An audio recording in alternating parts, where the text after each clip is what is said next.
जल प्रतिबिंब काढताना फक्त एकच लक्षात ठेवायचं की जे आकृती दिलेली असेल तिची वरची बाजू खाली करायची आणि खालची बाजू वरती करायची, बाकी काही विचार करायचा नाही। मग पहिलं उदाहरण त्यांनी दिलेलं आहे तुम्हाला 59। मग 59 ला आपल्याला काय करायचं आहे की हा जो 5 आहे त्याला आपल्याला काय करायचं, उलटा करायचा आहे फक्त। आता ही बाजू आपल्याला वरती करायची आहे आणि ही बाजू खाली करायची। बघा ही बाजू फक्त वरती आली आणि ही बाजू खाली आली, आजूबाजूची बाजू बदलली नाही। त्या पद्धतीने हे 9 जे आहे ते सुद्धा ही खालची जी बाजू आहे ती वरती घ्यायची आणि ही वरची बाजू खाली आणायची, असं तुमचं हे उत्तर असेल। त्यानंतर एक शब्द दिलेला आहे, हा शब्द पण मित्रांनो काय करायचा का हा जो यस आहे ही बाजू वरती येईल आणि ही बाजू खाली जाईल।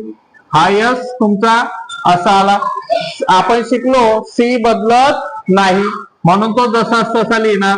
त्यानंतर आपण शिकलो एच बदलत नाही, तो आपण असाचा असा लिहिणार। त्यानंतर ओ बदलत नाही, तो पण जसाचा तसा लिहिणार। हा दुसरा ओ पण जसाच तसा।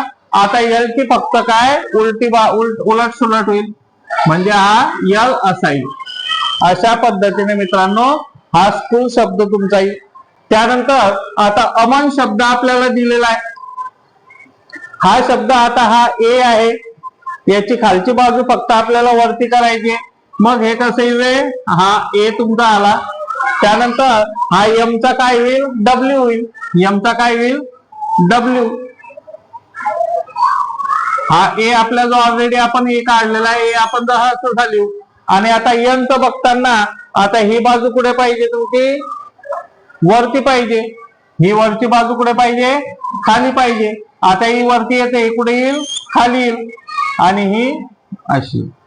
हा अमन तुमचा शब्द तयार झाला। अशा पद्धतीने जर तुम्ही ही आपली ट्रिक्स यूज केली तर नक्कीच तुम्हाला मित्रांनो काय या ट्रिकचा फायदा होईल आणि अतिशय सेकंदामध्ये मित्रांनो तुमचं उत्तर निघेल। आलं लक्षात?